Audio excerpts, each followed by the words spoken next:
سلام موصلین عزیز.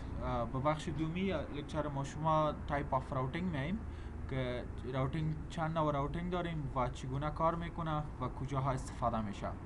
معمولا در اکثر کتابات دو نوع راوتینگ داریم، استاتیک دینامیک و استاتیک دینامیک معمولا دینامیک پروتکلای میگن که اتوماتیکل هستن و استاتیک پروتکلای میگن که منولی اد میشه. که استاتیک باز ما شما یک استاتیک نارمال داریم، یک دیفالت داریم که جو باز بس یک کاتگوری تقسیم کرده، فرق نداره. شما میتونین سه کاتگوری دو کاتگوری با انواع مختلف تقسیم بکنین.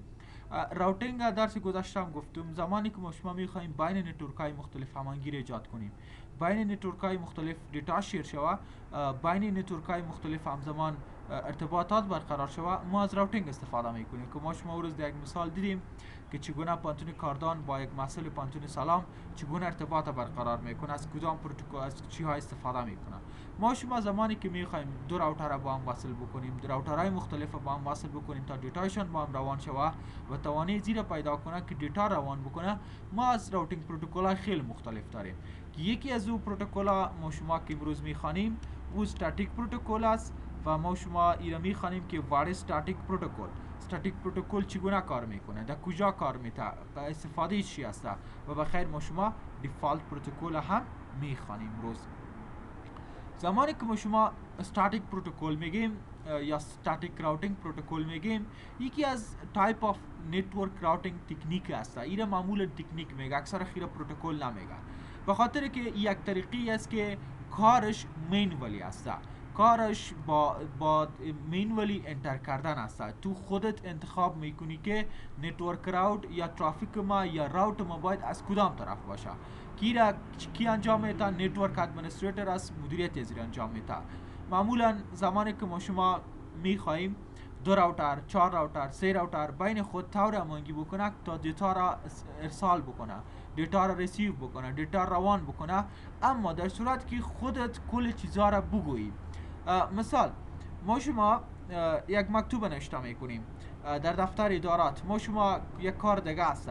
اگر مکتوب خودتان مثال رئیس هستین، آمر هستین، یا یک جمله مثال 100 مکتوب است، شما 50 مکتوب است، 40 مکتوب است. اگر ما شما ایرا خودمان انجام میدیم، خودمان نوشته میکنیم و هر مکتوب یک دانه نوشته میکنیم و روان میکنیم، اینا ما شما استاتیک راوتینگ میگیم. و دینامیک راوتینگ چی را میگه؟ زمانی که ما شما یک پروتکل نوشته میکنیم، دیگه کل چیز میگذاریم به خود امو سیستم مربوطه میگذاریم که او تصمیم بگیره. یا مکتوب خودتان امی جزئیاتتان میگین که نمی جزئیات خودم است، دیگه موضوعات میگذارین با مو پروفایل یا کسی که در چیز شما قرار داره با او میگذارین که نمی پروسه را ما شما دینامیک راوتینگ پروتکل میگیم. استاتیک راوتینگ پروتکل معمولا اگر ما شما چیزی انتری که داریم، چیزی دیتا را که داریم، چیزی معلوماتی که داریم، خودمان ایره انتر میکنیم، خود ما ایره اد میکنیم، خود ما ایره یک به یک انتر میکنیم. اما زمانی که با دینامیک راوتینگ پروتکل میگیم، ما شما نیاز نداریم کل چیزا بگوییم، نیاز نداریم که هر کماند ما شما یک دانه اد بکنیم و بعد از ایره استفاده بکنیم. که ما شما میخوانیم که استاتیک راوتینگ چی فایده داره و چی نقص داره و دینامیک راوتینگ چی فایده و چی نقص داره.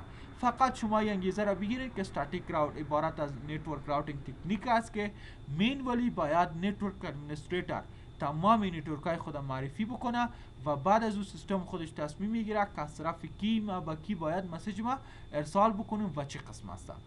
میایم یکی از دیس ادوانتیج استاتیک راوت همی است که اگر کانکشن ما شما با نکست هاپ، ببینید هاپ چی نمانا داره، این یک راوتر ما شما است، این دومی است و این فرض بکنین 3 تا راوتر است. اینه میره ما شما هاپ 1 میگیم، این ساید ما شما هاپ 2 است و این ساید شما 3 است. شما در راوتینگ نمیگین که راوتر بعدی، شما میگین هاپ بعدی. پس اینجا توان یکی از دیس ادوانتیج استاتیک راوتینگی است که اگر ما شما 50 راوتر داشته باشیم، 40 راوتر داشته باشیم، 30 راوتر، 30 تا هاپ داشته باشیم و در بین از یا این یک هاپ داون میشه، خاموش میشه، کار خود از دست میده. پس اگر تا که اینمی آدم دیتا را کدام روان میکنه و معلومات از این نمیرسه، در بین را ای چک میکنه که مشکل در کجا است تا او اخی بفهمه که مثال ای راوتر گل است، دیگه خود از این کدام نوع امی ترافیک خود روان میکنه بدون از اینکه از او آگاهی پیدا بکنه. که ای را آیا لانگر است یا نیست، آیا لا اویلیبل است یا نیست اویلیبل. اینمی یکی از نقصی از استاتیک راوتینگ امی است که ما شما خبر نداریم از هاپایی که نکست ما شما از بعدی از او است. شاید این هاپ خود بفهمن، اما زمانی که هاپ ما شما 30 تا هاپ جدا میشه، 4 تا هاپ میشه، 5 تا هاپ میشه، ما شما از این خبر میشیم، از این با خبر میشیم، خیلی مشکل تر است. فایده چی است؟ استاتیک راوت فایده چی است که همیشه مطمئن تر است. یعنی به این معنا پات خودت انتخاب میکنی، اختیار در راوتر دست راوتر نمیدی، اختیار در دست سیستم نمیسازی، خودت انتخاب میکنی. مثال ما شما این طرف یک راوتر داریم و اینمی قسم این راوتر وصل است با اینمی شیوه.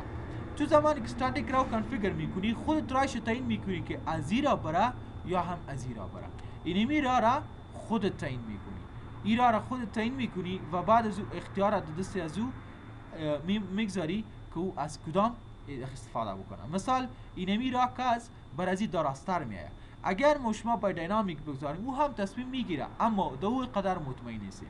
استاتیک ما شما خود ما میگیم که از این را استفاده کو، به خاطر که این را چی است، کوتاه‌تر است و سکیورتر است. پس اینمی فایده خوبی استاتیک راوت امی است که سلکت کردن یک پات خوب، سلکت کردن یک راهی خوب، یک راهی که پر مطمئن است، یک راهی که پر از آرامش است، اینمی در دست اختیار ما شماست. خود ما این را انتخاب میکنیم. ما شما استاتیک راوت یک پرکتیکال اگزامپلش داریم. ما شما یک هاپ داریم، هاپ دومی ما شماست، هاپ سیومی چهارمی ما شما لند نتورک داریم، ای سایدم لند نتورک داره، ای سایدم لند نتورک داره، ای سایدم لند. هدف ما است که این کامپیوتر چگونه با این کامپیوتری که در یک نتورک دیگه است وصل شود و مقسم چگونه این کامپیوتر با این کامپیوتر معلومات روان بکنه. این میره ما شما با اساس راوتینگ پروتکل و خیلی کانفیگر میکنیم و عملا میبینیم. میایم استاتیک راوت چگونه کانفیگریشن از چی است، کماند از چی است و چگونه کار میکنه. ما شما میایم نوشته میکنیم آی پی راوت، بعد از برش میگیم نتورک پرفکس. نتورک به این معنی کدام آی پی آدرسه، دستینیشن نتورک ما کی است، کی را میخوایم. مثال اگر در این راوتر کار میکنیم میخوایم به این طرف، پس این دستینیشن نتورک ما شماست. اگر این راوتر است میخوایم با این ساید ما کانفیگر شه، این دستینیشن نتورک ما است. پس این ما برش معرفی میکنیم. بعد از ما شما پرفکس ماسک کارد میکنیم. ماسک به این معنی سابنت ماسک از این نتورک چی است، کدام آی پی آدرس نتورک که دادیم سابنت ماسک چی است. و بعد از ما شما آی پی آدرس نکست هاپ راوتر میگیم. هاپ ما شما کدام است. اگر ما شما بین از یا کانفیگر میکنیم، هاپ نکست ما شما اینمی است، یا آدرس زیر میتیم یا هم امو لینکش میتیم که از طریق اینمی چیز است، اینمی اینترفیس است. اگر ما شما در این راوتر کار میکنیم نکست هاپ ما شما اینمی است، اگر در این راوتر کار میکنیم نکست هاپ ما شما اینمی اینترفیس است. این رو باید شما بفهمید. پس اول ما شما نتورک گفتیم، بعد از او پرفکس ماسک گفتیم، بعد از ما شما یا آدرس زیر داده میتونیم یا اینترفیس شده میتونیم. یعنی یا اینمی نمبر زیر میتیم که A0/2 و یا هم آی پی آدرس، اختیار دست ما شما است. و بعد از اون ما شما دیستنس میتیم که دیستنس ما شما باز بخیر میخوانیم، یکی از اختیار دست ما شما است که ادمنستریتیو دیستنس یک راوتر را تعیین میکنیم که فعلا این نیاز نیست، شما میتونید از این اسکیپ بکنین و از این کار بکنین.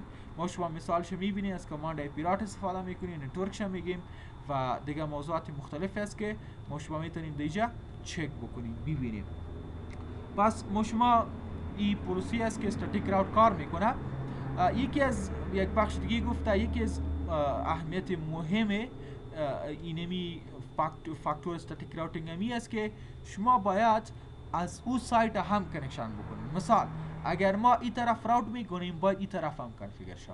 اگر هر دو طرف راوت کنفیگر نشه ما شما نمیتونیم که سکسسفل باشیم، ما شما نمیتونیم که کامیابتر باشیم، به خاطر که یک چالش است که باید هر دو طرف ما شما کنفیگر شود. دیگه ما شما یعنی زمانی که کار میکنیم اگر هر دو طرف کانفیگر نشوه، هر دو طرف سورس نتورک یک دیگه خدا نشناسه، پس ما شما نمیتونیم که نامه خدا امو مسیج خدا امو دیتای خدا درسته روان بکنیم. یک موضوع دیگه که هست به نام دیفالت راوت است. دیفالت راوت یکی از خصوصیات خاص استاتیک راوت است، یعنی یکی از تایپ اف استاتیک راوت است. در اینجا چه خوبی است؟ زمانی که یک راوتر با یک نتورک دیگه خود میبینه، اما او در راوتینگ تیبل نیست، او را کس معرفی نکرده، او را کس ندیده. پس اگر کدام راوتی که در راوتینگ تیبل وجود نداشته باشه و از طرف پاکت بیاید او دراپ میکنه. ببینید با چی مانم. اگر ما شما راوتینگ نداشته باشیم و از این طرف بیاید پاکت ما شما به این راوتر، اگر راوتینگ نداشته باشیم این پاکت به این طرف فاروارد نمیکنه، به خاطر که این نمیفهمه که ما این پاکت به کی روان بکنم، به چه قسم روان بکنم، چرا روان بکنم. پس این پاکت دراپ میکنه. پس زمانی که پاکت دراپ میکنه ما دیتا خود لاست میکنیم. پس به خاطر سولوشن از که ما شما بعضی وقتا راوتینگ نمی داشته باشیم، هر کسی را نمیشناسیم، معلوم نیست، پس ما شما میجا یک رایش کی است که ما شما استاتیک دیفالت راوتر کانفیگر میکنیم.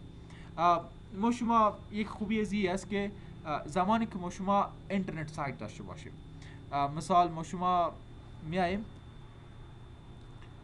کامپیوتر ما چارجم خلاص کرد، برقم نداره، ما شما ویدیو خودم اینجا استاپ میکنیم، بخیر باز کنتینیو میکنیم به خاطر که کامپیوتر ما چارج نداره.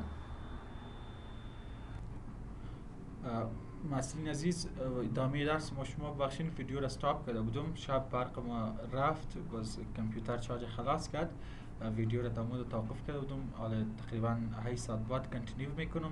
پس موضوع ما شما سر دیفالت راوت میریم.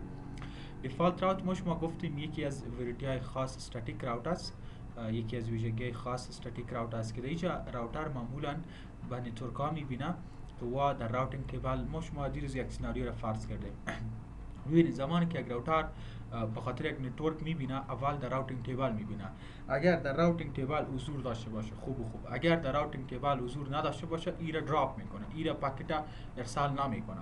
پس به خاطر از یا زمانی که ما شما راوتر میگیم که بای دیفالت هیچ وقت برودکاست نمیکنه، نمیفهمه که کدام آدرس در کجاست، پس ما شما امی سناریو زمانی که ترافیک اوت میشه این میشه نمیفهمه که در کجاست. پس ما شما در سلاید اول گفتیم اگر ما شما مثال دو راوتر داشته باشیم، دو راوتر یا 3 راوتر داشته باشیم، پس ما شما استاتیک راوتر کانفیگر کنیم، ما شما میفهمیم که این طرف چی است و او طرف چی است. اما اگر ما شما راوترهای 50 تا راوتر، 80 تا راوتر، 90 تا راوتر، 20 تا راوتر، یعنی با ما شما معلوم نیست که این راوتر از این کامپیوتر تو نمیفهمی که این راوتر آدرسش چی است. زمانی که با این حالت مواجه میشیم و زمانی که ما شما نمیفهمیم که از کدام طریق یا از کدام راه یا از کجا ما با کدام طریق برم، اینمی یک نوع مشکل است که واقع میشه. این سیناریو معمولا در سایت اینترنت است. زمانی که ما شما نتورک عکس میکنیم، زمانی که ما شما نتورک مثال ما شما این راوتر ما شما است و این ساید ما شما یک توپولوژی دیگه است. زمانی که اینترنت ساید می باشه یعنی راوترها زیاد می باشه و ما شما یعنی اون طرف ساید ما شما راوترهای زیاد است، در این وقت است که ما شما از دیفالت راوت استفاده میکنید. پس ما شما دیفالت راوت داوایل هم گفتیم، استاتیک راوت هم گفتیم چی هست دیگه. ما شما فرق بین دیفالت راوت استاتیک راوت در کانفیگریشن قدر نیست، تقریبا سیم تو سیم است، فقط کماندش یک چیز است. فرقش دیگه است که شیوه اد کردن کماند، یعنی ما شما زمانی که آدرس ها رو میگیم، نتورک میگیم و ما شما سابنت ماسک میگیم و از کدام اینترفیس یا دیتای ما شما روان میکنیم، این باز فرق میکنه. زمانی که ما شما دیفالت راوت کانفیگر میکنیم، مو کماند آی پی راوت استفاده میکنیم، در گلوب کانفیگریشن مود میریم و در اینجا ما شما زمانی که ما شما در استاتیک راوت اگر ببینیم، اینجا ما شما مثالش داشتیم، در استاتیک راوت ما میرفتیم 10.0.0.0 نتورک آی پی نتورک کلاس اد میکردیم و بعد از اون ما شما امو سابنت ماسک زی کلاس یا هم اگر سابنتینگ شده بود خامود دقیق سابنتینگ کدام سابنت ماسک است ورد میکنیم، اگر سابنتینگ نبود نرمال بود پس از کلاسی است ما شما با دیفالت کلاسی کدام سابنت ماسک رو ورد میکنیم و در اینجا زمانی که در دیفالت راوت میایم ببینید ما میگیم 0.0.0.0 با این معنی 0 به ما ایره میگه که هر نتورک با هر سابنت ماسک است، یعنی این ترافیک از هر جای میایه، هر جای ترافیک ما شما اوت میشه، فقط اینترفیس شو برش میگه که زمین اینترفیس هر قدر ترافیکی که هر جای میره یا هر جای میایه ما مشکل نداریم یا اکسپتش کن. اینمی 0.0 به این معنی که ما نتورک مشخص نمیکنه که از این نتورک ما میگیم هر کدام anywhere any place any IP address. پس زمانی که برش میگیم و بعد از او سابنت ماسک هم 0.0.0 اد میکنیم و بعد از اون شما از کدام اینترفیس استفاده میکنیم. میره گفتیم از دو طریقه میشه که ما شما در سابنت در دیفالت ما شما در نامش از در استاتیک راوت ما شما گفتیم که معمولا آی پی آدرس هایی که معمولا همون اینترفیس که نکست هاپ ما شما هسته یا آی پی از کدام طریق ما شما اینترنت یا دیتا یا مسیجی که راوتر که روبری ما شما هسته اونمو یا آی پی آدرس ش میگیم از اون اینترفیس یا همینجا نمبرش ارد میکنیم. اینجا ما شما آی پی آدرس گفتیم 192.168.1.2 و اینجا گفتیم در مثال دومی ما شما گفتیم سریال 0/0. این فرق نمیکنه. در ما شما استاتیک راوت کلش اول گفتیم که چرا فقط شما میتونید از دوی از استفاده بکنین، هم از این اینترفیس و هم از این اینترفیس. دیگه ما شما میتونیم استاتیک راوت در خیلی جاها تقریبا در نتورک کلان قدر استفاده نمیشه. ما شما در نتورک های خرد از استفاده میکنیم و خوبی از این است که ریلایبل است. ریلایبل به معنی اگر ما شما خودمون یک چیز را کانفیگر بکنیم یا نتورک ادمنستریتور کانفیگر بکنه و میتونه نتورک ببینه مکمل بشناسه که نکست هاب ما کی است و نکست هاب کدام نتورک ها داره و کدام اساس است. بخاطر که یک نتورک ادمنستریتور مینوری هر کدام کسایی که هستن هر کدام نتورکایی که وجود داره او را معرفی میکنه. اینمی مشکل اینمی خوبی استاتیک راوتینگ است که خیلی ایزی تو کانفیگر است، با ساده کانفیگر میشه، اما کارش زیاد است. اگر ما شما راوترهای زیاد داشته باشیم 200 راوتر، 100 راوتر، 80 راوتر، 70 راوتر، اگر ما شما برین در هر راوتر راجع به نتورکای همسایش بگوییم، نتورکای مختلفش بگوییم، یک نوع چالش میشه که ما شما باز میاییم اینجا ریپلیس میکنیم و داینامیک راوتینگ پروتکل میگیم. و استاتیک راوتینگ پروتکل یکی از خوبیشی است که یکی از پروتکلی است که با ایدی یا ادمنستریتیو دیسٹنس خیلی کم است، یعنی از تمام در نتورک تمام پروتکل‌هایی که وجود داره یکی از پروتکلی که خیلی تراستبل است او استاتیک راوتینگ پروتکل است که ادمنستریتیو دیسٹنسش یک است که باز ما شما بخیر در اسلاید بعدی باز میخوانیم که ادمنستریتیو دیسٹنس چی است و چگونه کار میکنه. دیگه این بود استاتیک و دیفالت راوت ما شما خواندیم. در ویدیو بعدی ان شاء الله پرکتیکال کار میکنیم که چگونه کار میکنه و چگونه ما شما میتونیم در یک نتورک یک ما شما 2 راوتر، 4 راوتر، 3 راوتر یک توپولوژی را جور میکنیم بخیر و در پاکت ریسر عملا میبینیم، عملا بالاش کار میکنیم و میبینیم که در کجاها ما شما دیفالت راوت استفاده میکنیم و در کجا ما شما استاتیک راوت استفاده میکنیم. فقط شما در این ویدیو میره درک بکنین که استاتیک راوت چی است، چه خوبیایی داره و چه قسم سنتکس چه قسم است و در ویدیو و همچنان دیفالت راوت در کجاست، کجا جایش استفاده است و کدام تکنیک و از کدام سنتکس استفاده میکنه. دیگه بخیر ان شاء الله ویدیو بعدی ما شما راجع به استاتیک و دیفالت راوت در توپولوژی مختلف ان شاء الله روش کار میکنیم. ان شاء الله در ویدیو بعدی بخیر موضوعات بعدی را ان شاء الله کاور میکنیم. خداحافظ.